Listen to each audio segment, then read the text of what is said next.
So they did a series where almost nothing of any relevance happens until the final episode, when all of a sudden all the important stuff starts happening. Boom, boom, boom. Hey, I think I figured out the problem. Did George Lucas write this shit? This is a review of Farewell, the 10th and final episode of season 2 of Star Trek Picard. If you haven't seen the episode yet, take heed.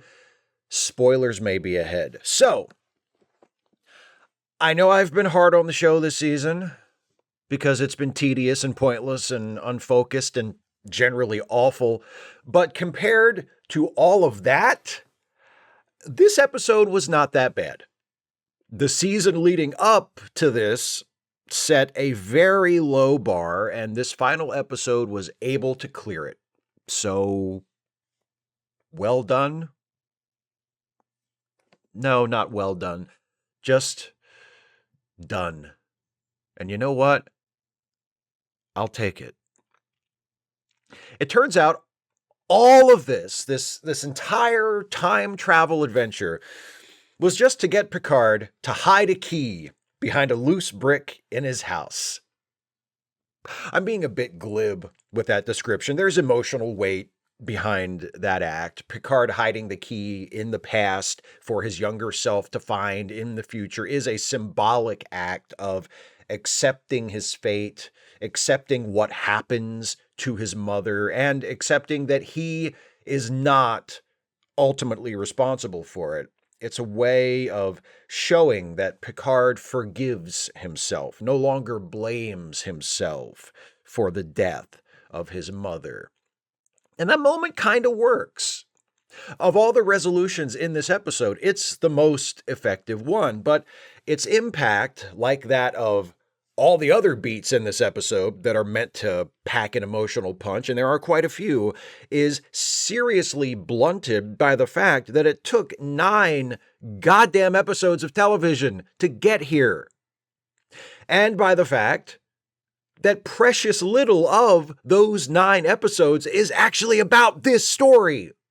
If Picard replacing the key had been the emotional climax of, say, a 2-hour movie or a 2-part episode, where Picard's unresolved guilt over his mother had been the center of that story rather than just one of a half dozen meandering subplots, it might have landed with something like the impact the writers wanted it to. But as it is, at the end of this season, it's fine. It's more effective than anything else in the episode. And that includes Q's farewell, by the way. Look, I love Q.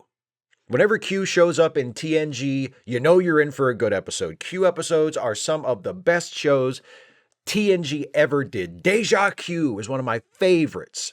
Hilarious, with some glimpses of Q's hidden depths. And let's not forget Tapestry, one of the best episodes of TNG or any other Star Trek series, which tells a story that is broadly similar thematically to what I guess the story of this season of Picard was supposed to be, except that it's way better and it doesn't take 10 fucking hours to do it. But Q's farewell here, it's not bad. Q's motivation for doing any of this still feels incredibly thin and vague and reeks of an after-the-fact explanation by the writers, and his final scene with Picard reminded me of Star Trek Nemesis, which is never a good thing. For me, the best scene in Star Trek Nemesis has always been Riker's farewell to Picard at the end. It's a moving scene because finally, after all their years together, Riker is leaving the Enterprise to become the captain of his own ship. His time as Picard's first officer, as number 1, has come to an end. But the only reason that moment carries any resonance for me at all is because I've been watching these characters for, at that point, about 15 years in other stuff. I've seen every episode of Star Trek The Next Generation. I've seen the TNG movies that came before. There's nothing in Nemesis itself to make me care about Picard and Riker's relationship, to compel me to feel anything when Riker leaves. Within the context of that film, that moment is completely unearned. Whatever meaning it has is stolen from other works and is only there if you've seen those other works first. Same thing with Picard's farewell to Q in this final episode of season 2 of Picard. Has this season given us any reason to care about Q? John Delancey has done his usual fine job of injecting charisma and personality into whatever material he's been given, but Q's barely been in this.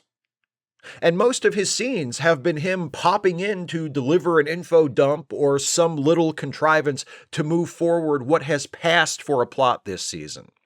He's had almost no scenes with Picard. His history with Picard, though referenced once or twice, has had no bearing on the events of this season. We get this tearful farewell between Picard and Q, and sure, if you've been on board with TNG this whole time, it probably at least means something to you, but within the context of this season, of this show, it means absolutely nothing. That's bad writing. Bad, lazy writing, which is what has made this such a lousy season. The resolutions of the other characters are either disappointingly predictable or feel like laughably half-assed afterthoughts. For an example of the former, Rios and Girardi, they both end up pretty much exactly where the show has been telegraphing they would. Rios decides to stay behind in the 21st century with Dr. Ramirez and her son, generic annoying child, because he likes real cigars and wasn't traumatized by his time as an ICE detainee. In fact, that experience seems to have meant so little to him that it kind of feels like that whole subplot, if you can even call it that, was entirely pointless, which is no less than I expected, but offensive nonetheless. They literally had one of their main characters arrested by a real-life government agency with a track record of actual human rights abuses for no reason. It went nowhere. It said nothing. Fucking infuriating. Oh, and it's okay for Rios to stay behind in the 21st century because I guess it was always supposed to happen? Sure, why the fuck not? They haven't actually cared about affecting the timeline at any point in this season so far anyway. And speaking of that, what was the event in the timeline that they had to put right in order to prevent the totalitarian alternate future? Was it Renee going on the Europa mission? Was it Picard hiding the key? Was it Girardi becoming the new Borg queen? Was it that busload of ICE detainees, Seven and Raffi, just allowed to run away when they sprung Rios? Wouldn't it have been nice if that was it? If the act of freeing unjustly imprisoned people had initiated a butterfly effect that helped lead to the utopian Earth of the 25th century? But that would have required that the ICE subplot mean something, and as previously discussed, it meant nothing. Anyway, the change in the timeline that they were trying to prevent, the whole reason they time traveled in the first place. Sure would have been nice if the writers had bothered to, make it clear what that was, huh? Adam Sung sees his work destroyed by his clone daughter, Corey, and then pulls a folder out of a drawer that is labeled Con Project. Ooh. Is that what you call a retcon? It's a terrible pun, but it's also cleverer than anything they actually wrote this season for this television show. And speaking of Corey, she gets the ultimate out-of-nowhere why even bother resolution when she is visited by Traveler Wesley Crusher, played once again by Will Wheaton, who looks and acts like he dropped in to film this scene while on a lunch break from shooting the Ready Room.